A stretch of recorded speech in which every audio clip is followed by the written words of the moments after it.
በስመ አብ ወወልድ ወመንፈስ ቅዱስ አሃዱ አምላክ ንዌጥን በረድኤተ እግዚአብሔር እንዘንሬሲ ተስፋነ ላይለ ቅድስት ሥላሴ ለእሮያን በአካል በአሃቲ ኃይል በአሃቲ ስልጣን በአሃዱ መንግስት በአሃቲ ፈቃድ ወበአሃዱ ስምረት ዘውእቶሙ አብ ወልድ መንፈስ ቅዱስ ሰለስቱ አካላት ወሰለስቱ ገጻት ለእሮያን በአሃዱ መለኮት ይሰግዱ በአሃቲ ስግደት።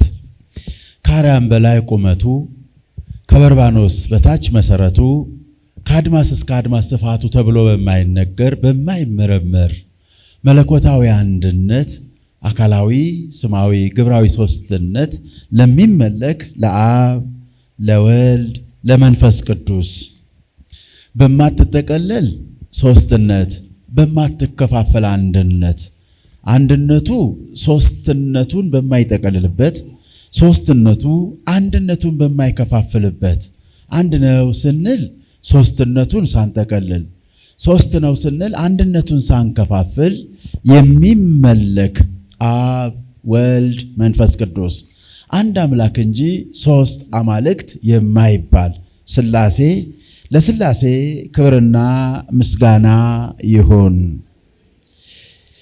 የዕለቱ ርዕስ ለእመቤታችን ቅድስት ድንግል ማርያም እናትነት ክብር እዚህ ላይ የተመሰረተ ትምህርት ይኖረናል። ለጥቂት ደቂቃዎች የሚያስተምር እግዚአብሔር መንፈስ ቅዱስ ነውና የምንናገርበትን አንደበት የምትሰሙበትን የምታስተውሉበትን ሕሊና በቸርነቱ ለሁላችን ያድለን።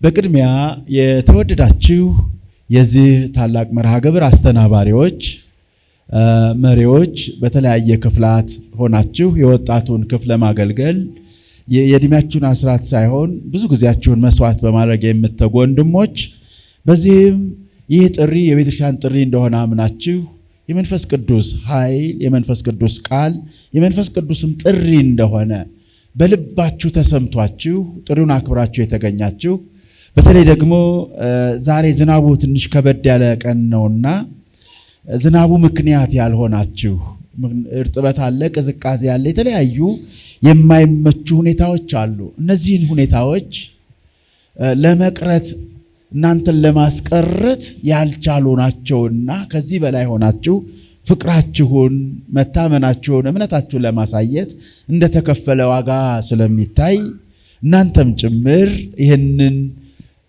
ለመታደም ጥንካሬ የሚጠይቅ ጊዜ ነውና የተወደዳችሁ ልጆቻችን በክርስቶስ ፍጹም የሆነች ሰላምታ እንደምን ቆያችሁ? እንደምን ሰነበታችሁ? እንደምን ለዚህ ሰዓት ደረሳችሁ? እንዴትስ ቆያችሁ? ምስጋና የመንፈሳውያን መንፈሳዊ ፍሬ ነው። እግዚአብሔር ይመስገን የሚሉ ምእመናን የምስጋና መስዋዕት እየሰዉ ነው። ይህ ስፍራ ደግሞ በህብረት በጋራ የምስጋና መስዋዕት የምንሰዋበት መሰዊያ ነው። ቅድስት ቤተ ክርስቲያን በምድር ያለች ግን ሰማያዊት ርስት ናት። ዛሬ እያደረጋችሁ ያላችሁት ነገ የምትወርሱትን ሰማያዊት ኢየሩሳሌም በምድር ያለች ቤተ ክርስቲያን በኩል እየገባችሁ ነው። አሁን እያደረጋችሁ ያላችሁት ነገ ወይንም በክርስቶስ ምጽአት የምትቀምሱትን የክርስቶስን ደስታ አሁን በምድር ለማጣጣም እየተገኛችሁ እየተሽቀዳደማችሁ ነው። አሁን በዚህ መገኘታችሁ እንደ አባቶች ትርጓሜ ወሶበ ቦይነ ውስተ ጽሪከ ንሄሊ ከመ ንሕነ ቀዋምያን በውስተ መንግሥትከ ዘላለም፣ ወደ ቤተ ክርስቲያን በገባን ጊዜ በአንተ መንግሥት ውስጥ እንደቆምን እናስባለን። አሁን የተገኛችሁት በምድር ተራ በሆነ ስፍራ አይደለም። በምድር ቢሆንም ሰማያዊ የሆነች የእግዚአብሔር መንግሥት ናትና በዚች መንግሥት ውስጥ መግባት ደግሞ ወደ ቀደመ ርስት መመለስ ነው። የቀድሞዋ ርስት ቅድስት ኤዶም ገነት ቤተ ክርስቲያን የኤዶም ገነት ምሳሌ ናት። ያኔ ባለመታዘዝ ምክንያት አባቶቻችን እንዳጧት ልጆቻቸው ደግሞ በክርስቶስ መታዘዝ ተመልሰው ገቡባት። ዛሬ በዚህ ስፍራ የተገኛችሁ ባለመታዘዝ የተወሰደውን ልጅነት እሺ በእጄ ብላችሁ በመታዘዝ ልጅነትን ገንዘብ ከምታደርጉባት ከዚች ቅድስት ከተማ መጣችኋልና የሰበሰበን አምላክ ስሙ ይክበር ይመስገን፣ ከፍ ከፍ ይበል። ወገኖቼ ይህ ወቅት በተለይ የእመቤታችን የንጽሕት ቅድስት ድንግል ማርያም የሱባኤ ወቅት ነው። 16 ፍልሰታ ተናፋቂ ጊዜ ናት። በሕይወታችን እጅግ ከሚናፈቁ ጊዜያት መካከል አንዷ ጾመ ፍልሰታ ናት። ብዙ ትዝታዎች አለን በጾመ ፍልሰታ። በጾመ ፍልሰታ እቤቱ የሚቀመጥ ማንም የለም። ትልቁ ምክንያት አንደኛ የእመቤታችንን በረከት ሽቶ ወደ ክርስቶስ መንግሥት ለመገስገስ ምልጃዋን ጸሎቷን ኃይል አድርጎ ወደ ልጇ መንግሥት ወደ ክርስቶስ ደስታ ለመግባት ምዕመናን የሚጣደፉባት ሰዓት ናት። በዚህም ምክንያት ድንግል ማርያም በተለየ በዚህ ወቅት ለልጇ መንግሥት ምርኮ የምታስገባበት ወቅት ነው። በዚህ ወቅት እናታችን ቅድስት ድንግል ማርያም ምልዕተ ጸጋ ናት፣ ጸጋን የተሞላች ናትና ወደ ልጇ ወደ ክርስቶስ ሰርግ እኛን ወዳጆቿን የምትጠራ እናት ናት። አሁን እየተሰማራን ያለነው ወደ ልጇ ሰርግ ለመታደም ነው። እናት ለልጇ ሰርግ ወዳጆችን ታበዛለችና በዚህ ጾመ ፍልሰታ ወዳጆች፣ የክርስቶስ ወዳጆች፣ የእርሷንም ወዳጆች ወደዚህ ሰማያዊ ግብዣ ወደዚህ ሰማያዊ መታደሚያ በጸሎቷ በአማላጅነቷ እያበረታች እየደገፈች ወደዚህ ግብዣ እንድንታደም ትልቅ ጊዜ ነውና እንኳን አደረሳችሁ፣ እንኳን አደረሰን። ወገኖቼ ስለ እመቤታችን ስንነጋገር ድንግል ማርያምን አብዝተን ንጽህናዋን እንመሰክራለን። አብዝተን ንጽህናዋን በመሰከርን ቁጥር ከእርሷ የተወለደው ክርስቶስ ንጹሕ ባሕርይ አምላክ መሆኑን እየመሰከርን ነው። የድንግል ማርያምን ቅድስና ደጋግመን እንናገራለን። ምክንያቱም ከእርሷ የተወለደው አምላክ ቅዱስ መሆኑን እያየን ስለሆነ ነው። የድንግል ማርያምን ንጽህናዋን፣ ቅድስናዋን፣ ጸጋዋን አብዝተን እናገራለን። ምክንያቱም እነዚህን ሁሉ ክብሯን በተናገርን ጊዜ ሁሉ ከእርሷ የተወለደው አምላክ ሰማያዊ አምላክ መሆኑን እርሷም ደግሞ ለዚህ ሰማያዊ መለኮት በምድር የተዘጋጀች በምድር ያለች ለሰማያዊ ዙፋን የተመቸች የተገባችና የተመረጠች አማናዊት ንጽሕት ከተማ ናትና ለሰማያዊ ዙፋን የተለየች ርስት ናትና ጸንሳ እንድትወልደው የተመረጠች ብቸኛ እናት ናትና በዚህም ምክንያት ድንግል ማርያምን ስናመሰግን እያመሰገን ያለነው በእርሷ የሆነውን ነገር ሁሉ ነው። ምናልባት ይህ ወቅት በጾመ ፍልሰታ ውዳሴ ማርያም ይተነተናል፣ ይተረጎማል። ትርጓሜ የውዳሴ ማርያም ትርጓሜ ምንድን ነው ብለን ስናስብ ምስጢረ ሥጋዌ የሚብራራበት ነው። ነገረ ተዋህዶ የሚመሰጠርበት ነው። ምስጢረ ተዋህዶ ምስጢረ ሥጋዌ ብለን ስንል የክርስቶስ ሰው የመሆን ነገር እንዴት ከእናታችን ከእመቤታችን ከቅድስት ድንግል ማርያም ከሥጋዋ ሥጋ ከነፍሷ ነፍስ ነስቶ የመዋሃዱን ነገር ፍጹም ሰው የመሆኑን ነገር የሚተነተንበት ነው። ይህ ትንታኔ ደግሞ መነሻው በብሉይ ኪዳን ያሉት 52 ኅብረ መልክ ያላቸው ምሳሌዎች ናቸው። እርሷን ጽና ስንል እሱ ዕጣን፣ እርሷን ታቦት ስንል እሱ ጽላት፣ እርሷን ጽላት ስንል እሱ ቃል 52ቱ ኅብረ መልክ በኅብረ መልክ የተቀመጠው በነቢያት የተመሰጠረው በመንፈስ ቅዱስ እየተገለጠ ለነቢያት የተሰጠው ምስጢር በዚህ በውዳሴ ማርያም እንደ ሐርና ሰም እየተፈተለ ምስጢር ከምስጢራት እየተራቀቀ ነገረ ተዋህዶ ይተነተንበታል። ደስ የሚለው ነገር ይሄ ምስጢር ይሄ ትምህርት ከሱባኤ ጋር የምንሰማው ነው። በጾም በጸሎት የምንሰማው ነው። ለሱ በሚገባ ስፍራ ላይ ራሳችንን ለዛ ምስጢር በሚገባ ማንነት ሰውነታችንን አዘጋጅተን የምንሰማው ነው። ምክንያቱም መንፈሳዊው ዓለም በተራ ፍልስፍና የሚመራ አይደለም። ባይምሮ ምጥቀት ወይንም ፊሎሶፊካል ጃርገን ወይንም ደግሞ የዓለም ብሪሊያንትነስ ወይንም ኢንተሌክቹዋሊዝም በሆነው መንገድ የምንረዳው ብቻ አይደለም። መንፈሳዊን ዓለም የምንረዳው በመንፈሳዊ ሕሊና ነው፣ በመንፈሳዊ ሰብና ነው። ስለዚህ በመንፈሳዊ ሕሊና በመሆኑ ምክንያት ሕሊናችንን መንፈሳዊ በማድረግ በሱባኤ ይህንን ድንቅ ምስጢር እንማራለን። ውዳሴ ማርያም ማለት ይኸው ነው። ይህንን ድንቅ ምስጢር ለመማር የክርስቶስን ሰው መሆን ለመረዳት ሰው የሆነባትን ድንግል ማርያምን ስናይ ስለዛ የሚኖረን አረዳድ ያልተሸራረፈና ሙሉ ይሆናል። ስለ ክርስቶስ ፍጹም ሰው ፍጹም አምላክነት ለመረዳት ፍጹም ሰውነቱን ለማየት በድንግል ማርያም እቅፍ ላይ ባየነው ጊዜ ፍጹም ሰውነቱን ለመረዳት አንቸገርም። ስለዚህ በዚሁ በውዳሴ ማርያም ምስጢረ ሥጋዌ እየተተነተነ ነገረ ማርያም አብሮ ይሰጣል፣ ነገረ ማርያም አብሮ ይቀርባል። ምክንያቱም የምስጢረ ሥጋዌን ሙሉ ትርጉም ሙሉ ምስጢር ለመረዳት ነገረ ማርያም ወሳኝ ነውና። ተወለደ ለማለት ወላጁን ድንግል ማርያምን ማየት የተወለደውን ቅዱሱን ኢየሱስ ክርስቶስን የማየት ብቃት ወይንም መንፈሳዊ መረዳትን ይሰጣልና ወገኖቼ፣ በዚህ ምክንያት በውዳሴ ማርያም ሁለት ነገሮች እንማራለን። አንደኛው ምስጢረ ሥጋዌ ነው፣ ነገረ ተዋህዶ ነው፣ ምስጢረ ተዋህዶ ነው። ሁለተኛው ነገረ ማርያም ነው። እንዴት ተወለደች ድንግል ማርያም? ማናት? እንዴት ተገለጠች? እንዴት እናቱ ሆነች? እንዴት ሆነች? ይሄንን እንዴት ወለደችው አይደለ? በቅዳሴ ማርያም ላይ ደግሞ ስትመጡ ይሄ ምስጢር እየረቀቀበት አባ ሕርያቆስ ያነሳል። ይህንን ባሰብኩ ጊዜ ይላል እንዴት ወለደችው? እንዴት እናቱ ለመሆን ተገባች? እንዴትስ ከሶስቱ አካላዊ ቃል ከሶስቱ አካላት አንዱ አካላዊ ቃል ከስጋዋ ስጋ ከነፍሷ ነፍስ ነስቶ ሰው እንዴት ሆነ? እንዴት ጸንሳ ወለደችው? እንዴት ቻለችው? ሰማይ ምድር የማይችለውን አምላክ እንዴት ቻለችው? የማይወሰነውን አምላክ እንዴት በማህፀኗ ተወሰነ? ምድር የማይበቃው አምላክ እንዴት በጠባብ ደረት ተወሰነ? እያለ ይህንን ሐሳብ ለመረዳት ይሞክራል። ይህንንም ባሰብኩ ጊዜ ይላል ከሶስቱ አካላት አንዱ አካላዊ ቃል ክርስቶስ በማህፀኗ እንዴት ሰው ሆነ የሚለውን ምስጢር ይህም ባሰብኩ ጊዜ ሕሊናዬ በንፋስ ትከሻ ተጭኖ ወደ ሰማያት ሊበር ይወዳል። የልጅሽን መሰወሪያውን ይገልጥ ዘንድ መጋረጃውን ገልጦ ሰማያዊን ምስጢር ይረዳ ዘንድ ይወዳል። ነገር ግን ከነደሳትነቱ የተነሳ ይፈራል። ከሰማያት ቀርቧቸው ርቦ አይደርስም፣ ወደ ቀደመ አነዋወሩ ይመለሳል። ይህም መመርመር ከባድ ነው። የአብህርት ጥልቀታቸውን ይለካ ዘንድ ይቻላል። የውቅያኖስን ስፋት መመርመር ይቻላል።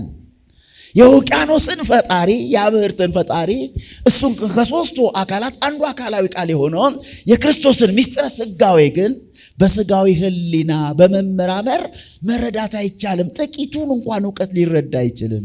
ስለማይችል ወደ ቀደመ አነዋወሩ ይመለሳል እያለ በውዳሴ ማርያም የተጀመረውን ምስጢረ ሥጋዌ ነገረ ተዋህዶን እንዴት ልንረዳው እንደሚገባ ይነግረናል። የምንማረው በአእምሮ ፍልስፍና እንዳይደለ ስለሱ ማወቅ ካለብን የምናውቀው በተራ ፍልስፍና አይደለም።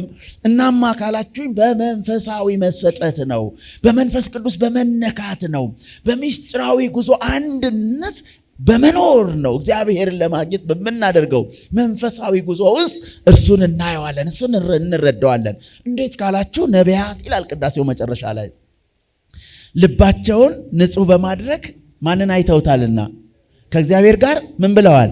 ገጽ በገጽ ተያይተዋል፣ አይተውታል። ምን በማድረግ? ብዙ በመማር አይደለም፣ ወይንም ደግሞ ብዙ በመፈላሰፍ አይደለም፣ ብዙ ሪሰርች በመስራት አይደለም። ልባቸው ምን በማድረግ? ንጹሕ በማድረግ።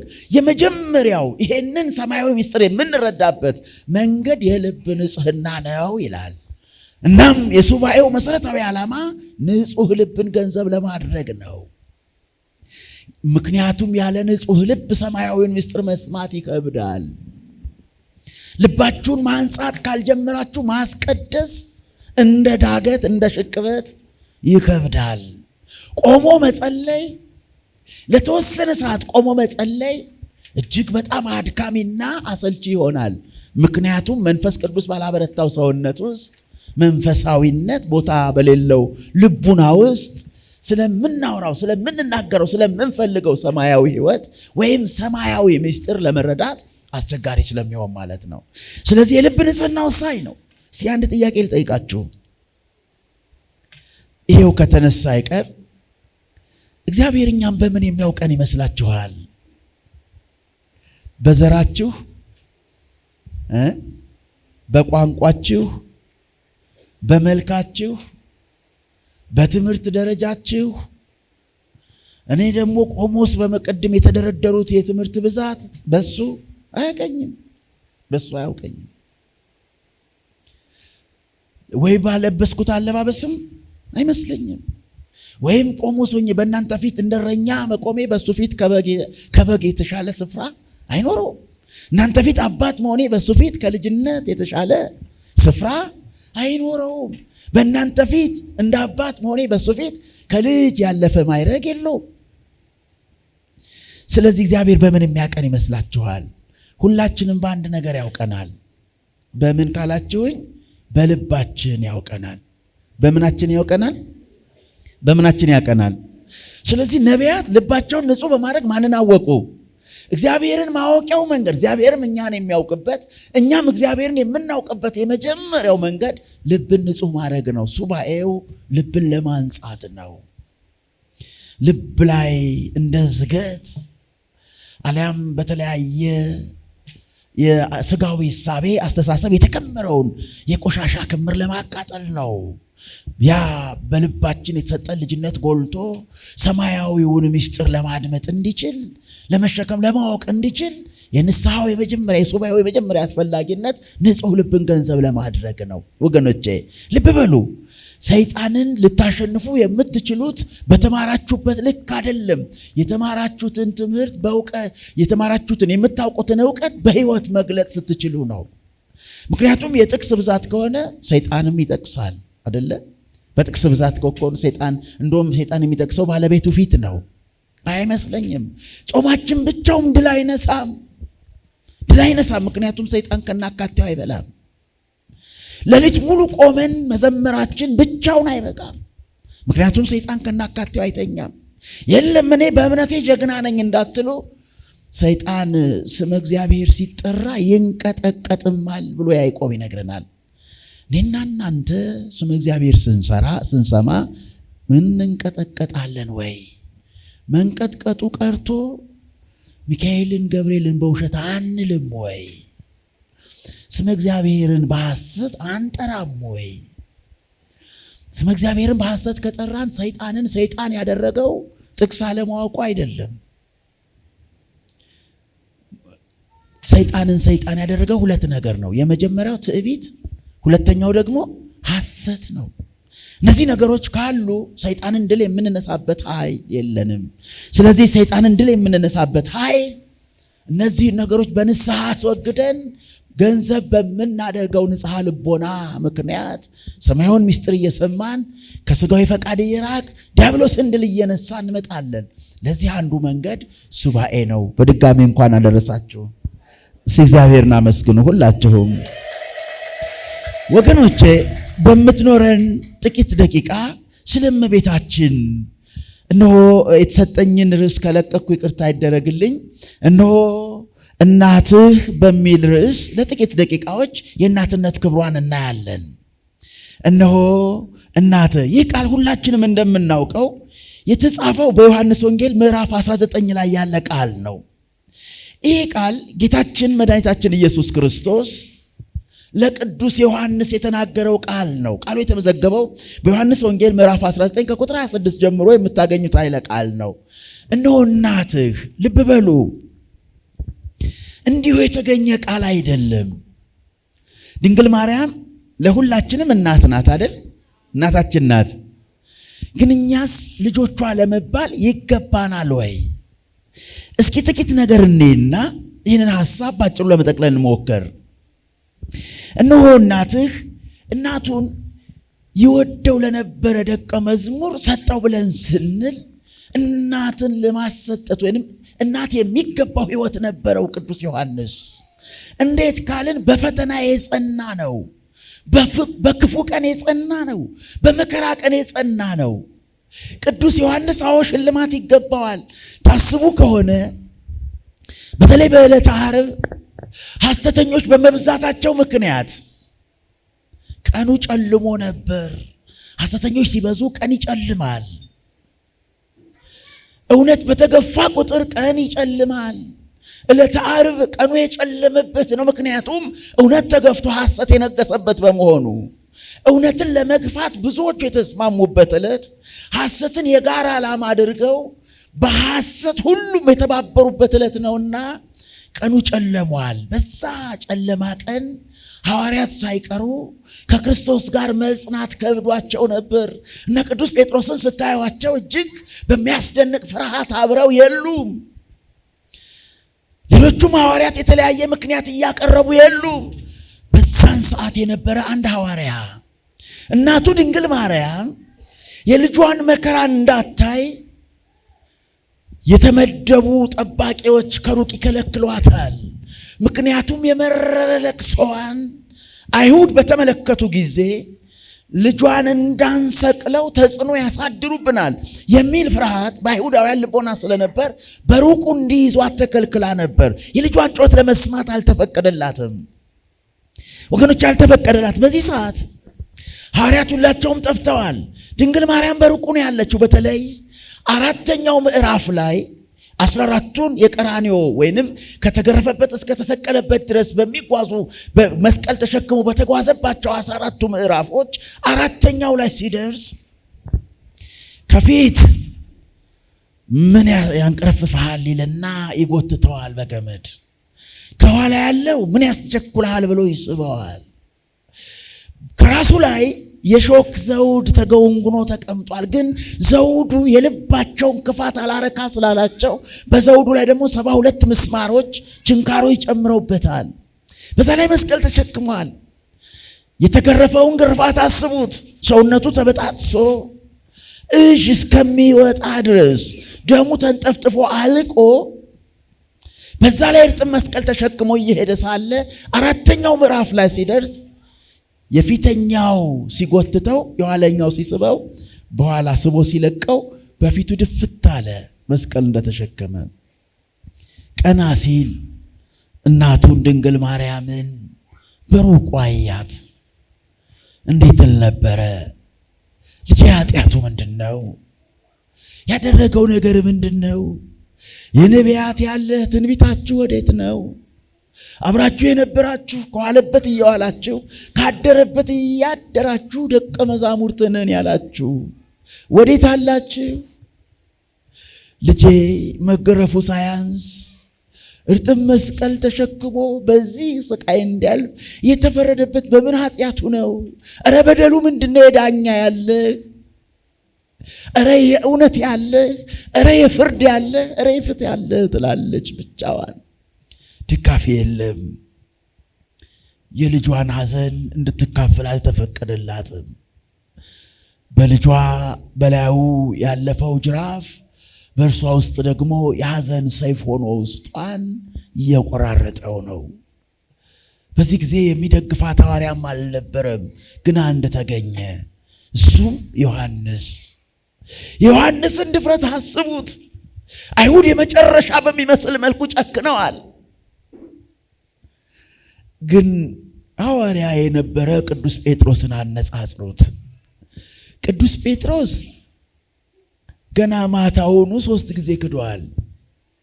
እንደ ቅዱስ ዮሐንስ ሰይፍ የመዘዙ ሰገር ነቅንቀው ጦር ሰብቀው የሚያስፈራሩ የአይሁድ ሽፍቶች በፊቱ አልቆሙም።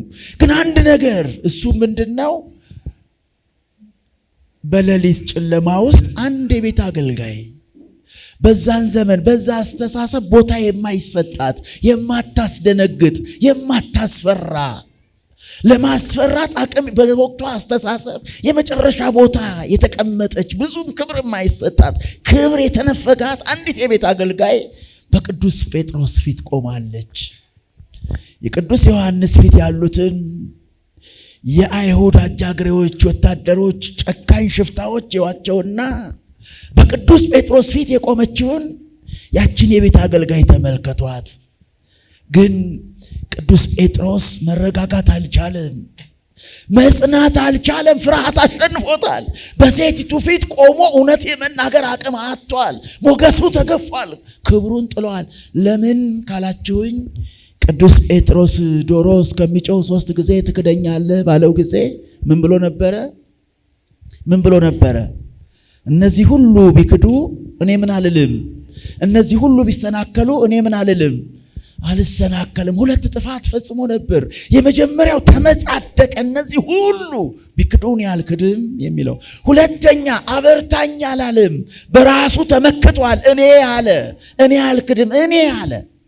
በራሱ ተመካ። በራሱ ሲመካ ብቻውን ይቀራልና መንፈሳዊ ሰው እኔነት ካበዛ ወድቆ ላይነሳ ይቀራልና እነዚህ ብሎ ሌሎቹን ደግሞ የሚመጻደቅ ከሆነ ቀጣዩ ውድቀት ነውና ቅዱስ ጴጥሮስ በሴቲቱ ፊት የመቆም ሞገስ አላገኘም። አንተ ከሱ ጋር አልነበርም የምትይውን ሰው እየፈጽሞ አላውቀውም አለ። ወገኖቼ በዚህ መካከል ፈሪ ከሆናችሁ ክርስትና የሚሰጠው መንፈሳዊ ኃይል አለ። እውነት የመናገር አቅም፣ ከኃጢአት የመሸሽ አቅም፣ ኃጢአትን የመጸየፍ አቅም። እሱ አቅም የሚገኘው በእናንተ ጥረት አይደለም። እኔ በምትሉት ሕይወት አይደለም። እኔነትን ገድላችሁ አምላካችሁን መሪ ስታደርጉ እሱን አቅም ታገኛላችሁ። ቅዱስ ጴጥሮስ በሁለተኛው ዕድል ከንስሐ በኋላ ክርስቶስ ባለቤቱ ይሄንኑ ጥያቄ ደግሞ ጠየቀው። መጀመሪያ እነዚህ ሁሉ ቢሰናከሉ እኔ ምን አልሰናከልም። ይሄንኑ ጥያቄ ድጋሚ ምን ብሎ ጠየቀው? ጴጥሮስ ሆይ የዮና ልጅ ስምዖን ጴጥሮስ ሆይ ከነዚህ ይልቅ ትወደኛለህን? ታፈቅረኒ ነው ምሉ ፈድፋደ ከነዚህ ይልቅ ትወደኛለህን አለ። ከየቶቹ ይልቅ? ምክንያቱስ መጀመሪያም ብሎ ነበር እነዚህ ሁሉ ቢሰናከሉ እኔ ምን አልሰናከልም ብሎ ነበረ። አልሰናከልም ብሎ ስላለ እነዚህ ሁሉ ብሎ ነበርና ከነዚህ ይልቅ ትወደኛለህን ሲለው ቅዱስ ጴጥሮስ ንስሐ ረድቶታል። ከፍ ብለዋል። ምን አለ? አንተ ታውቃለህ አለ። መንፈሳውያን ከሆናችሁ በሱ ተመኩ። አንተ ታውቃለህ ማለት ስትጀምሩ ሞገስ አለ። በሱ መታመን ስትጀምሩ ለሌላው የምትተርፉበት አቅም ታገኛላችሁ። እኔ ካላችሁ ግን የኃጢአት ባሪያ ትሆናላችሁ። የሚወደኝ ቢኖር ራሱን ይካድ፣ ከኔነት ይውጣ። እኔነት ቅዱስ ጴጥሮስን በዚህ ሕይወት ሁሉ ስታዩት ከቅዱስ ዮሐንስ ጋር ስታነጻጽሩት ቅዱስ ዮሐንስ እንደጸና ነው። ድንግል ማርያምን ደግፎ ይዘዋል። አልፈራም። ግን የሚያስፈራ ነገር አለ። ቅዱስ ጴጥሮስን ስትመለከቱት የሚያስፈራ ነገር የለም። በፍርሃት ግን ወደ ክደት ቀጠና መጥቷል። አላቀውም ወደ ማለት ደርሷል። እምትይውን ሰውዬ እስከ ማለት ስሙ ጠፍቶበታል። ቅዱስ ዮሐንስ ግን የሚያስፈሩ አሉ። ግን ደፍሮ ቆሟል። የመጣው ሁሉ ያገኘኝ ብሏል። እሱን ያገኘ ለእኔም ይሁን ብሏል። እናም ብቻ አላበቃም። ብቸኛ የሆነችውን በልጇ የሚያርፈው መከራ ሁሉ በእርሷም ልብ የሚሰማት እናቱን ቅድስት ድንግል ማርያምን ደግፎ የያዘ አንድ ተገኘ። እሱም ቅዱስ ዮሐንስ በመከራ የጸና ተፈትኖ በክፉ ቀን በጭንቅ ሰዓት ያልከዳ። እኔና እናንተ እንደዚህ ያለ ጭንቅ ቢመጣ ጸንተን መቆም ምንችል ይመስላችኋል? ዛሬ ዝናብ ሆነ ተብሎ ይመስለኛል አዳራሹ ድሮ ከምናውቀው ትንሽ ቀዝቀዝ ብሏል አይደለ? ይሄኔ እኮ ሰው በእግሩ አይመጣም፣ በታክሲ ነው። ጥሩ ትውልድ ነው ያፈራ ነው አይደለ? የ10 ደቂቃ መንገድ ለመሄድ 1 ሰዓት ቁጭ ብሎ ታክሲ የሚጠብቅ ትውልድ አፍርተናል አይደል? የ10 ደቂቃ መንገድ ለመሄድ 1 ሰዓት ቁጭ ብሎ ታክሲ የሚጠብቅ እንዲህ ያለ ትውልድ አፍርተናል። ይሄኔ እኮ እዚህ ለመምጣት በራይድ ነው የሚመጣው፣ በታክሲ ነው። ያቺ ከቤት ውጭ ካልጋ ካንሶላ ለመውጣት ቃለ እግዚአብሔርን ካንሶላ ጋር የሚያወዳደር ትውልድ እንዴት ትልቅ ሊሆን ይችላል? አስቡት። እኔና እናንተ በፈተና ውስጥ ማለፍ የሚችል አቅም አለን ወይ? እንደዛ በሚያስጨንቅ ሰዓት ጸንቶ የመቆም ብርድ ፈርተን ማናስቀድስ ሰዎች አስቡት። እንደ ቅዱስ ዮሐንስ እናቴ ናት ማለት እንችላለን ወይ ነው ጥያቄው። አዎ እናታችን ናት፣ ግን እኛ ልጆቿ ነን ወይ? ምክንያቱም የቅዱስ ዮሐንስን መከራ ስታዩት ሽልማቱ ናት አይደለ? መስቀል ላይ ሆኖ ሳለ ቀና ብሎ ሲመለከት ከዮሐንስ በቀር ሌላ አላየም።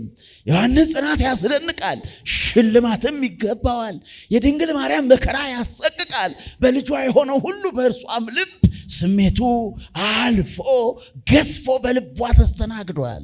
የልጇ መከራ ሁሉ ከዛ በላይ በልቧ ያንን መከራ ተሸክማለች። ለዚህ ነው ስምዖን አንቺ ሴት በአንቺም ደግሞ በልብሽ ምን ያልፋል? የሐዘን ሰይፍ እያለፈ ነው። ሁለት የተጎዱ በክርስቶስ ምክንያት መስቀል ላይ ደም በነከራቸው አይኖቹ ቀና ብሎ እንደምንም አይኑን ገልጦ ሲያይ ከእናቱ ከድንግል ማርያምና ከዮሐንስ በቀር ከወዳጆቹ ሌሎቹን አላየም። ለጸናው ዮሐንስ ሽልማት ይገባዋል። የዛን ጊዜ ደግሞ ውዷ የክርስቶስ ሀብት ድንግል ማርያም እናቱ ናትና ለቅዱስ ዮሐንስ እነሆ እናትህ አለው። እነሆ ምን? እርሷንም መለስ አለና እናቴ ሆይ ልጅ በማጣት የተጎዳሽ እናቴ ዮሐንስ ልጅ ይሁንሽ። ምክንያቱም አይከዳም። በፈተና ውስጥ ማለፍ የሚችል ጽኑ ነው። ነፍሴ ላይ ስጋዬ ላይ ይሄ ያርፋል ብሎ ወደ ኋላ የማይል የተከተለውን የማይከዳ ጽኑ ነው። በዛ ምክንያት የእናት ሽልማት። ጥያቄው ስለ እመቤታችን ድንግል ማርያም አዎ የሁላችንም እናት ናት። ነገር ግን እኛ ዮሐንስ ነን ወይ ነው? አዎ በመስቀሉ ስር የተሰጠችን ያደራ እናታችን ናት። ግን እኔና እናንተ እንደ ቅዱስ ዮሐንስ የእናት ሽልማት የሚገባን በመከራ ውስጥ ጸንተን ማለፍ የቻልን ጽኑዎች ነን ወይ ነው ጥያቄው። ራሳችሁን እንድትመረምሩ ፈልጋለሁ። ራሳችሁን ሁላችሁም ፈትሹ። እውነት ድንግል ማርያም እናቴ ናት ብዬ ስል ለድንግል ማርያም ክብሩ ለድንግል ማርያም አይደለም። ክብሩ ለማን ነው? የእናትነት ክብሩ ለማን ነው? ለማን ነው ክብሩ? ለእኛ ነው። እሷማ እኮ የመድኃኔዓለም እናት ናት። የፈጣሪ እናት እንዴት ለፍጡር እናት ትሆናለች ብለን ብንልስ? እሷ እኮ የአማኑኤል እናት ናት፣ የመድኃኔዓለም እናት ናት። ለእኔ ለኃጢአተኛው እንዴት እናቴ ልላት እችላለሁ? እመክርስቶስ ናት፣ ወላዲተ አምላክ ናት። እናም እናትነቷ ክብሩ ለእኛ ነው። እናቴ ማለት ለእኛ እንጂ ለእሷ የሚጨምረው ነገር የለም። ልጅ ካስፈለገ ልጇ ዓለምን የፈጠረ ክርስቶስ ነው። ክብር ምስጋና ለስሙ ይሁን። አመስግኑት። ደስ ይለኛል ብታመሰግኑ ወገኖቼ። ለጌታዬ ለኢየሱስ ክርስቶስ ለመድኃኒታችን ለኢየሱስ ክርስቶስ እናቱ ድንግል ማርያም እናቱ ከተባለች እናቴ ብዬ ብላት እሷ ትፈርብኝ እንጂ ለእኔማ ክብር አይደል? ከነ ኃጢአቴ ልጅሽ ልሁን ብዬ ስል የማይገባኝ ማድረግ መፈለጌ እኔን ያሸማቀኝ እንጂ የድንግል ማርያም እናትነት ክብሩ ለኛ እንጂ ለሷ መድኃኔዓለምን ለወለደች እማምላክ የአምላክ እናት ለተባለች ሰው የሰው እናት መባል ያንሳል ወይስ ይበዛባታል? እናቴ መባሏ ክብሩ ለኛ እንጂ ለሷ አይደንቃችሁ? ለኛ እናቴ መሆኗ ነገር የፈጣሪ እናት የሆንኩ እንዴት ለእናንተ ለፍጡራን እናት ሆናለሁ ብትልስ? እንደዚህ ብላችሁ አስባችሁ ታውቃላችሁ? ምክንያቱም የኔ ልጅ ንጹሕ ነው። እኔ ልጅ ያልኩት ንጹሕን ክርስቶስን ነው። እናንተ ንጽሕና የጎደላችሁ እንዴት እንደ ልጄ እንደ ንጹሑ በንጽሕና ሳላያችሁ ልጄ ብዬ ልቀበላችሁ ብትልስ? ክብሩ ለማን ነው? አንዳንድ ጊዜ የምንለውን ለመስማት አባ ጊዮርጊስ ዘጋስጫ ስለ ንግስትነትሽ እመቤቴ ነሽ፣ ስለ ቸርነትሽ እናቴ ነሽ አለ። እናት መሆን ለእኛ እናታችን ልትሆን የምትችለው በምልጇ በየዋህነቷ በደግነቷ ምልዕተ ጸጋ በመሆኗ ቅድስና የበዛላት ጸጋ የሞላላት እናት በመሆኗ አዎ ከጸጋዋ ብዛት የተነሳ እናታችን ናት። እናታችን እንላታለን። ወገኖቼ አንዳንድ ስለ እመቤታችን ያበውን አባባሎች እንዴት ስለ እናታችን የተናገሩትን አንዳንድ ሐሳቦች ላንሳና ትምህርቴን ላብቃ። አበው ስለ እመቤታችን ይህንን ድንቅ ምስጢር እንዴት ብለው የድንግል ማርያምን ልዕልና ከፍታ እንዴት ተናገሩ የሚለውን የአባ ጊዮርጊስ ዘጋስጫ መነሻ ላድርግ። አባ ጊዮርጊስ ዘጋስጫ እንዲህ ብሎ ይናገራል። አምላክ ከንጉሥ ሄሮድስ ተወልዶ ቢሆን ኖሮ ይሄ ሁሉ መከራ ባልበዛበት ነበር ካለ በኋላ አልጋ ወራሽ ይሆን ነበር አለ። ነገር ግን አልጋ ወራሽነትን ትቶ በሚያሰድድ ማንነት እርሱ ግን የድሆች ልጅ የሆነችውን ድንግል ማርያምን መረጠ ካለ በኋላ እንደገና ቅዱስ ኤፍሬም ሶርያዊ እንዲህ ይላል። ታላቁ ተራራ ሆይ ታናሿ ብላቴና የተሸከመችህ ራስህን በሚቻላት መጠን አድርገህላት ባይሆን ኖሮ እንዴት ልንረዳው እንችል ነበር? እንዴት ጸነሰች? ከአባ ሕርያቆስ ሐሳብ ጋር ይገናኛል። ታላቁ እሳት ሆይ ታናሿ ብላቴና ተሸክማህ ያለ መቃጠሏ ነገር ይደንቀኛል። የሚያቃጥለውን እሳት ተሸክማ ለሚያቃጥለው እሳት እናት የሆነች ለእኔና ለእናንተ እናት ብትሆነን የሚለመን እንጂ የሚያመጻድቅ ይሆናል? የሚገኝ ድል እንጂ የሚናፈቅ እንጂ ለድርድር የሚቀርብ ይሆናል? ወገኖቼ እንደዚሁ ቅዱስ አውግስጢኖስ እንዲህ ይላል። ይህ ዓለም የእግዚአብሔር ልጅ በቀጥታ ከእግዚአብሔር አብ እጅ ለመቀበል የተገባ ሆኖ ስላልተገኘ ዓለም ከእርሷ ይቀበል ዘንድ አንድያ ልጁን ለድንግል ማርያም እናት ትሆነው ዘንድ ሰጣት። አንድ ልጁን በድንግል ማርያም አማካኝነት ለዓለም ላከው። ስለዚህ ልጁን የተቀበልንባት እናታችን አምላክን ያገኘንባት ናትና ይላል፣ መመኪያችን ናት ይላል። እንደዚሁ ጌታ ሆይ በዚሁ ቅዱስ ኤፍሬም ይጨምርና እናትን ማን ብለን እንጥራት? ማን ብለን እንጥራት? እናት ብቻ እንዳንላት ድንግል ናት። ድንግል እንዳንላት ልጅ ይዛ እናያታለን። ጌታ ሆይ እናትን ለመጥራት እንዲህ የሚያስቸግር ከሆነ አንተን ከቶ ማን ብለን እንጥራ? ቅዱስ ኤፍሬም ሲደነቅ ነው። እንደዚሁ እንግዲህ ከጌታችን ጋር የአባቶች አስተምሮ የቅድስት ኤልሳቤጥ በማኅፀን የነበረው ዮሐንስ ለድንግል እንዴት ያቀረበውን ሰላምታ ይደነቅና ጎርጎርዮስ ዘኑሲስ እንዲህ ይላል። የሰላምታዋን ድምፅ በሰማ ጊዜ እናቱ እስክታደንቀው ጽንሱ በደስታ ዘለለ ካለ በኋላ ቅዱስ ጎርጎርዮስ ይጨምርና እንዲህ ይላል። የልጇ ክብር ላልገባችሁ እንዲህ ብዬ ብጠይቅ እንደ ዮሐንስ በማኅፀን ውስጥ መዝለል ቢያቅታችሁ ምን ነው ነፍስ ካወቃችሁ በኋላ እንኳን ለእግዚአብሔር ማደሪያ እንደ ቅዱስ ዳዊት ምስጋና ማቅረብ ደከማችሁ ይላል።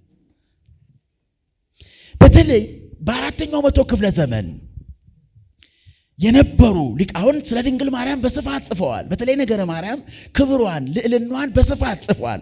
ከዚህ መካከል የሚያስደንቅ የ15 ዓመቱን የቅድስት ድንግል ማርያምን ሕይወት ቅዱስ ዮሐንስ ከወሰዳት በኋላ እናቱ ከሆነች በኋላ ለቅዱስ ዮሐንስን በእናትነት ክብር ሽልማቱ ከሆነች በኋላ ከተሰጠች በኋላ የኖረችው የ15 ዓመት ሕይወት ምን እንደሚመስል በተለይ 4 አባቶች ጽፈዋል። የመጀመሪያው ቅዱስ ዮሐንስ አግናጢዮስ ለቅዱስ ዮሐንስ ጽፏል። አግናጢዮስ ለቅዱስ ዮሐንስ ሲጽፍ እንዲህ አለ። ከተቻለ በኢየሩሳሌም ያለውን ጉባኤ ለማየትና ለመካፈል በተለይም እጅግ የተከበረችውንና እጅግ ምን ያለችውን ከኔ ጋር ናቸው አይደለ? እጅግ ምን ያለችውን የተከበረችውንና ትሁቷን በሁሉ አስደናቂ ሁሉም እርሷን ለማየት የሚጓጓላትን የኢየሱስን እናት ድንግል ማርያምን ለማየት እሻለሁ። የማን እናት? ምን እላለሁ? ለማየት እሻለሁ። የእግዚአብሔር እናት ናትና እርሷ ሁላችንንም ትባርካለች። ምልዕተ ጸጋው ክብር ናት። እርሷ በስደትና በመከራ ውስጥ ሁሉ ደስተኛ ናት። በምንም ነገር አታዝንም። በሚያበሳጯት አይሁድ መካከልም ተበሳጭታ አታውቅም። ያያት ሁሉ ይደነቃል፣ ይደሰታል ብሎ ጻፈላት። ልብ በሉ፣ እጅግ የተከበረችው ድንግል ማርያም እጅግ የተከበረች፣ ምክንያቱም አምላክ ስለሆነች ወላዲተ አምላክ ስለሆነች እጅግ የተከበረች ሆና ሳለች ግን ትሁት ናት፣ በትህትና የተሞላች ናት። በዚህም ምክንያት በሁሉ ዘንድ ድንግል ማርያም አስደናቂ ናት። በድንግል ማርያም የማይደነቅ ካለ ሰይጣን ዲያብሎስ ድል በመነሳቱ ምክንያት ስለተናደደ ነው። ዲያብሎስ ደግሞም ተከታዮቹና ዲያብሎስ ከነ መልእክተኞች ይላል አይደለ? የሱን ግብር አስፈጻሚ የሆኑ ሰዎች የአባታቸው ድል መነሳት እነሱንም ከጎዳቸው በድንግል ማርያም ላይ ደሰቱ ይችላሉ። ክርስቲያን ሆኖ በድንግል ማርያም የማይደነቅ ካለ ክርስትናው ያልገባው ነው ወገኖቼ። ሁሉም እርሷን ለማይ እርሷ የአምላክ እናት ናትና ሁላችንም ምን ትላለች? ትባርካለች። እንኳን እሷም ለተጸጋዋ እኔ እኮ መስቀል ይዤ ለመባረክ ሞክሬለ። ድንግል ማርያም ሁላችንም ትባርከን። ምልዕተ ጸጋ ናት። የእሷ በረከት ለሁላችንም ስንቅ ነው፣ ኃይል ነው፣ ጉልበት ነው። የእግዚአብሔር እናት ሁላችን ትባረክ። ምልዕተ ጸጋ ወክብር ናት። ምልዕተ ጸጋ ወክብር ናት አለ። እርሷ በስደትና አሁን ሰው በጸጋው ሲሞላ ምልዕተ ጸጋ ሲሆን በስደትና በመከራ ውስጥ ደስተኛ ናት። በመከራ ውስጥ መደሰት የሚያስችል ጸጋ። ልብ በሉ፣ በዓለም ካላችሁ ምን አለባችሁ? መከራ አንርቅም። የክርስቶስ ተከታይ ስለሆን ምን አናጣም? መከራ አይርቀንም። የተፈጠርንበት ፎርሙላ ጥረህ ግረህ ኑር የሚል ነውና በጥረት በግረት ውስጥ መከራ ምን አይልም። ግን ክርስቲያን በመከራ ውስጥ ደስተኛ መከራውን የሚችልበት ኃይል ከክርስቶስ ያገኛል። መከራውን የሚቋቋምበት በመከራ ውስጥ ደስተኛ የሚሆንበት መንፈሳዊ ሰው በመከራ ውስጥ መደሰት ይችላል። ድንግል ማርያም በመከራ ውስጥ ደስተኛ ናት ካለ በኋላ በምንም ነገር አታዝንም። በሚያበሳጩ አይሁድ መካከል አትበሳጭም።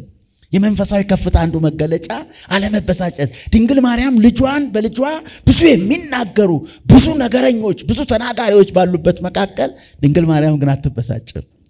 ምክንያቱም ምልዕተ ጸጋ ናታ። በተራ ነገር የሚሸበር ልብ ያላት አይደለችም። የቅድስናው ሁሉ ማዕከል ሆናለች። የጌታችን የኢየሱስ ክርስቶስ እናት በመሆኗ የቅዱሱ ከተማ ሆናለችና በኃጢአተኞች ንግግር አትሸበርም። ክርስቲያን እውነት በልቡ እየሞላ ሲመጣ በትንሽ ነገር አይሸበርም፣ በትንሽ ነገር አይበሳጭም፣ በትንሽ ነገር አይከፋም፣ የማይገባ ነገር አይናገርም። መራር ንግግር ከአንደበቱ አይወጣም። ገራገር ነው። ፈገግታ ከፊቱ አይለየውም። የተጠጉትን ሁሉ ማሳረፍ የሚችል ፍቅር ከፊቱ የሚመነጭ ነው። ምክንያቱም ክርስቲያን ነዋ። እንዲህ መሆን የሚቻለው በመሆን ነው። ክርስቲያን በመሆን ክብር ምስጋና ለስሙ ይሁን። እንደዚሁ አንድ ሁለት አባቶች ልጨምር። በተለይ ደግሞ የአራተኛው መቶ ክፍለ ዘመን የታሪክ ጸሐፊ ኒሶፍሮስ ስለ እርሷ ሲጽፍ የመልኳን የሁኔታዋን ጽፏል።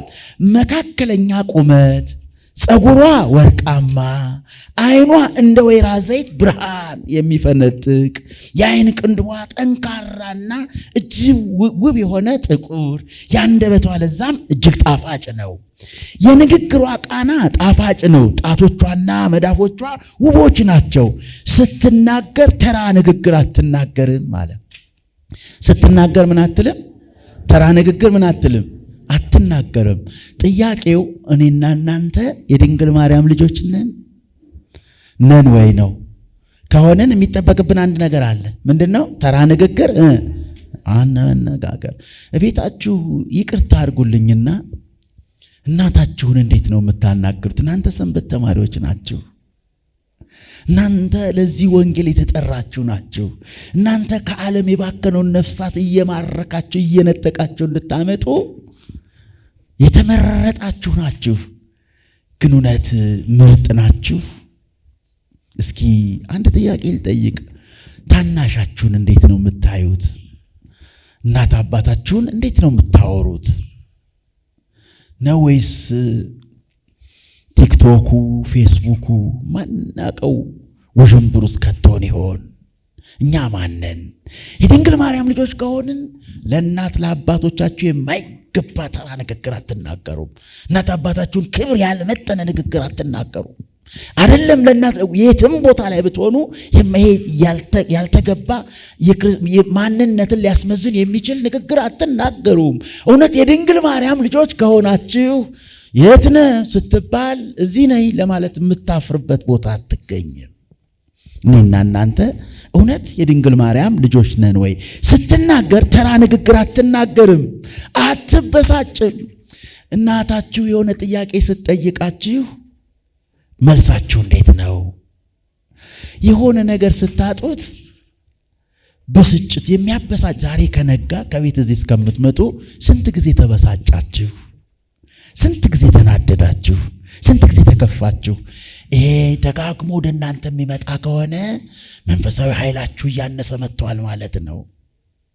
በልባችሁ ያለው የሚያስችለው የእግዚአብሔር ጸጋ በእናንተ እያነሰ መጥቷል ማለት ነው። አስችለኝ የሚል ጸሎት ከአንደበታችሁ ተቋርጧል ማለት ነው። ከሚያስችለው ጋር የሆናችሁበት መንገድ ጤናማ አይደለም ማለት ነው። ተራ ንግግር አትናገርም፣ አትበሳጭም፣ በፍጹምም አትናደድም። በፍጹም ምን አትልም? እኔና እናንተን የሚያናድደን ምንድን ነው? እጃችን የያዛችሁት ስልክ ስታክ ካደረገ የወረወራችሁት አትኖሩም? እዚህ መካከል ለምን ስታክ አደረገ ብላችሁ ጫማችሁን ልታስሩ 2-3 ሞክራችሁ ተፈቶባችሁ ተበሳጭታችሁ የወረወራችሁ አትኖሩም? እዩት ምን ያህል ተራ ነገር እኛን ለማናደድ አቅም አስቡት። የምትናደዱ ከሆነ ነገሩ የማናደድ አቅም አለው እያልን ሳይሆን እናንተ ነገሮችን የመቻል አቅም የላችሁም እያልን ነው። በትንሹ የምትበሳጩ ከሆነ የሚያበሳጩትን አካላት ማስቀረት ማስቆም እንችላለን ማለት አንችልም። ነገር ግን በትንሹ የሚበሳጨው መንፈሳዊ ጥንካሬ የጎደለው ልቦናችሁን ግን ከሚለውጠው ከፈጣሪ ዘንድ ደጅ ጥኑ ማለት እንችላለን። ወገኖቼ ድንግል ማርያም ይሄ ናት። እናታችንን ካልመሰልን ዲቃሎች እንሆናለን። እናቴ የምንለው እሷን ለመምሰል የእሷ ልጆች ለመሆን እሷን ለመምሰል ካልሞከርን ማን መስል ልጆቿ እንዴት ልጆቼ ትለናለች? ልብ በሉ። አትበሳጭም፣ በፍጹም አትናደድም፣ በፍጹም ስለ ራሷ አትናገርም። በፍጹም ስለ ራሷ ምን አትልም? አትናገርም። እኔ እንዲህ ነኝ እኔ እኮ አትልም። እዚህ መካከል ትንሽ ስፖርት ከሰራችሁና ቻበጣበጥ ካለች ወንድና ዳቦ በትእዛዝ እንደፋለን የምትሉ እውነት ክራ ስራችኋል። ደግሞ ሴቶች እኔ እኮ እንዳንቺ ፉንጋዎቹን 10ን ጨፍልቄ እኔ እኮ ውብ ነኝ ቆንጆ ነኝ ካልሽ እውነት አንቺ የድንግል ማርያም ልጅ መሆን ትችያለሽ? የድንግል ማርያም ትህትና፣ የድንግል ማርያም አንደበት ሌሎችን የሚያቀርብ በረከት የሚፈስበት እናት ያለን ልጆች ካፋችን መርገምና ሰውን የሚያርቅ ቃል የሚወጣ ከሆነ ቤት አልፈን ነው የድንግል ማርያም ልጆች መሆን የምንችለው። በፍጹም ስለ ራሷ አትናገርም። ስለ ሌሎች ሁሌ ትጨነቃለች። የምትጨነቀው ስለ ክርስቲያኖች ብቻ ነው፣ ወደ ልጇ ወደ ክርስቶስ መንግስት እንዲመጡላት የምንወዳት ሐሳቧ ሁሌ እኛ ስለሆን የክርስቶስን መንግስት እንድንሞላል ከዓለም ተለይተን በልጇ መንግስት እንድንከትምላት የምትሰራ ሁሌ የምትጸልይ በምልጇም የምትደግፍ ስለሆነች ነው። ለእናታችን ክብርና ምስጋና ይሁን። የልብሶቿ ቀለም ተፈጥሯዊ ነው ይላል። የልብሶቿ ቀለም ተፈጥሯዊ ነው። ይቀጥላል ወገኖቼ። እንደገና በ43 ዓመተ ምህረት የሆነውን ነገር ከተናገረ በኋላ ዲዮናስዮስ፣ አግናጢዮስ፣ አምብሮስ ሲጽፉ ዲዮናስዮስ እንዲህ አለ። ድንግልናዋ በስጋ ብቻ አይደለም። በስጋ ድንግል መሆን የሚችሉ ይኖራሉ። ነገር ግን በነፍሷ ድንግል ናት፣ በህሊናዋ ድንግል ናት፣ በልቡናዋ ድንግል ናት። በልቧ ሁሌ ትሁት ናት፣ አይምሮዋ ደግሞ ጠቢብ ነበር። ስራና ንባብ ወዳጅ ናት። ስራና ምን አትናቴዎስ ይናገረዋል በኋላ። ንብ ከንብ ጋር ትመሳሰልብኛለች እያለ በኋላ ላይ እናመጣዋለን። ስራና ንባብ ምንድናት? አልሰማችሁም? ስራና ንባብ እናንተ ስለማትወዱ የእናንተን አለም ትወዳላችሁ እኮ አይደለም ጥያቄው። ድንግል ማርያምን ነው። ስራና ንባብ ወዳጅ ናት። እኔና እናንተ የእሷ ልጆች ከሆንን ነው። እንደው ማትሪክ ያለፈው ስንት ፐርሰንት ነው? ስንት ፐርሰንት ነው? ማንበብ ትወዳላችሁ? አብዛኞቻችሁ ተማሪዎች ናችሁ ብዬ ተስፋ አደርጋለሁ። እኔ አስተማሪ ነኝ። አሁን ላይ እየመጣ ያለው ትልቁ ችግር አሳይመንት የሚሰራው ኤአይ ነው። ፈተና የሚሰራው ኤአይ ነው። ነገ ምን አይነት ተማሪ ምን አይነት ትውልድ ሀገሪቱ እንደሚረከም መድኃኔዓለም ይወቀው። ንባብ ትወዳላችሁ? ትምህርታችሁ ህይወታችሁ ከሆነ ስንቶቻችሁ በደረጃዎች ውስጥ በሚገባችሁ አቨሬጅ ውስጥ ናችሁ? ልብ በሉ። እናንተ የድንግል ማርያም ልጅ ኦርቶዶክሳውያን ከሆናችሁ ስንፍናን የተጸየፋችሁ ናችሁ። ስራና ንባብ ለድርድር አይቀርብም። ስራ ወዳጅ ናችሁ። ሰንበት ተማሪ ከሆንሽ ቤት እናትሽ እስክታዝሽ አትጠብቂም። የተበላሸ ነገር ደከመኝ አትይም። ብድግ ነው፣ ወደ ስራ ነው። ቀድሞሽ የሚነሳ ከእንቅልፍ የለም። ማታ ሁሉ አልጋ ይተኛሉ እንጂ ቀድመሽ ወደ አልጋ አትሄጂም። እከሌ ያለ ስራው ብለሽ አታመካኝም። ወንዱም እንደዛው ዝቅ ብላችሁ እቤት ማገልገል መታዘዝ ትችላላችሁ። የክርስትና የመጀመሪያው መስፈርት መታዘዝ መቻል ነው። ታዛዥ መሆን። ብሎ ታዛዜ ካዊኖ መጽዋድ አይደለ መጥቶ አዳነን ምን ሆኖ እሺ ብሎ ታዛዥ ሆኖ። ታዛዥ ያልሆኑ ክርስቲያኖች እንዴት ክርስቲያኖች የሚለው ስያሜ እና ንባብና ስራ ወዳጅ ናት። ስራ ወዳጅ ናችሁ ሆይ ንባብስ ትወዳላችሁ ሆይ እያለ ይቀጥልና አይምሯ ጠቢ ነው። ስራና ንባብ ወዳጅ ነበረች። ጥንቁቅ ተናጋሪ ናት። ከአንደበቷ የማይገባ ቃል የማይወጣ እናት ናት። ጥንቁቅ ተናጋሪ። የኑሮዋ መመሪያ ማንንም የማያስቀይም ነበር። እኔና እናንተ ይሄን እኮ እዚህ ሱባኤ ያዝነው 4-5 ሰዎች ጋር ተቆራርፈን ሊሆን ይችላል። ዋሸው ይሆን? ዋሸው? ታዲያ ቤት አልፈን የድንግል ማርያም ልጆች እንሆናለን። ክርስትና መሆን እንጂ መምሰል አይጠይቅም። ስንቶቻችን ክርስቲያን ሆነን የድንግል ማርያም ልጆች ሆነናል እያለ ይቀጥልና ጥንቁቅ የኑሯ መመሪያ ማንንም ታላላቆቿን ታከብራለች። ማናት እሷ? የመድኃኔዓለም እናት። ግን ማን ትላለች? ታላላቆቿን ታከብራለች። ማክበር የመንፈሳዊ ፍሬ መገለጫ ነው። ታከብራለች። በፍጹም አትታበይም። በፍጹም አትታበይም። አትቀናም። አይምሮዋ ሁሉ ቅዱስ ነው። ስራ ትወዳለች። ጾም ታዘወትራለች። ሲያስፈልጋት ብቻ ተኛለች። ሰውነቷ አረፍ ሲል ቀን ያነበበችውን ተኝታ ትደግመዋለች። የምትወጣው ወደ ቤተ ጸሎትና እነ ቅድስት ኤልሳቤጥን ለመጠየቅ ሲያስፈልጋት ብቻ ነበር ይላል። የ15 ዓመቱ ነው። ቅዱስ አትናቴዎስ ሲቀጥል እንዲህ ይላል። ከጨዋታ የራቀ የመናኝ ሰው ኑሮን ትኖር ነበር ይልና የሚያስደንቀኝን አንድ ሐሳብ ማር ከምትሰጥ ንብ ጋር ትመሳሰላለች። በእጆቿ ከሰራቻቸው ስራዎች የምታገኘውን ገንዘብ ለድሆች ታከፋፍላለች። ይህን ብቻ ልበልና ይብቃይ፣ ብዙ ስለሆነ ሐሳቡ። ግን ልብ በሉ የኑሮዋ መመሪያ ቀን ከሰራቻችሁ እጅ ስራውን ሸጣ ምን ታደርጋለች? ያገኘችውን ገንዘብ ለማን ትሰጣለች? አስቡት። እኔና እናንተ ከቤተሰቦቻችን የምንሰርቅ ከሆነ የሃይማኖት መሪዎች ሆነን ጉቦ የምንቀበል ከሆነ ያልተፈቀደልንን ገንዘብ የምንወስድ ከሆነ ማመለጃ የምንወስድ ከሆነ በምንኩስና ህይወት ኖረን ዝም ብለን ሀብት ማካበት ላይ ተጠምደን ከሆነ በየት አልፈን ነው የድንግል ማርያም ልጆች የምንሆነው?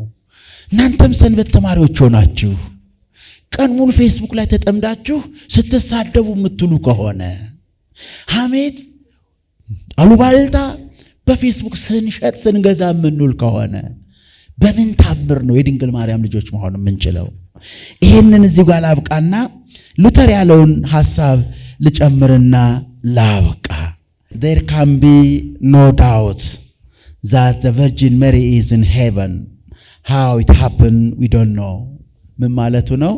ድንግል ማርያም በሰማያዊው ቤተ መቅደስ አርጋ ለመገኘቷ no doubt ጥርጥር የለውም። እንዴት ሆነ ካላችሁኝ መልሴ አላውቅም ነው። እንደገና ቡሊንገር የሚባለው የፈረንሳይ አካባቢ የነበረው አንድ እንደዚሁ የፕሮቴስታንት ዋና ቀንደኛ እርገቷ ከቅዱስ ኤልያስ ጋር ይመሳሰላል ብሎ ጽፏል። እሱ ደግሞ ማለት ነው እንትና አሁንም የሚገርመኝ ሉተር ካለውን አንድ ነገር ልበልና ልጨርስ። ሉተር ምን ይላል? ኢየሱስ ክርስቶስ ህብስቱን አንስቶ ይሄ ስጋዬ ነው አለ። ጽዋውንም አንስቶ ይሄ ደሜ ነው አለ። እሱ ይሄ ስጋዬ ነው ይሄ ደሜ ነው ካለ እኛ ምን ማለት እንችላለን? አሜን ብሎ ከመቀበል ውጪ ማለት ነው። ምን ማለት የነዚህን የሁለቱን ሰዎች ሐሳብ ለምን አነሳ ካላችሁኝ የዘመኑ ክርስትና ምን ያህል ፈር እንደለቀቀ ከራሱም የተናጋ እንደሆነ ለማሳየት ያህል የሌሎቹን ቅዱሳን ጨርሻ አይደለም የነዚህን ሐሳብ ያነሳሁትና እናም መጨረሻው ሐሳብ ደግሞ ከነዚህ ሰዎች ያነሳ አመለካከት ኦርቶዶክሳዊ ሆነን ከኖረን ነው እኛ ማነን? የመከረን ያስተማረን አምላካችን ስሙ ይክበር ይመስገን። ይቆየን።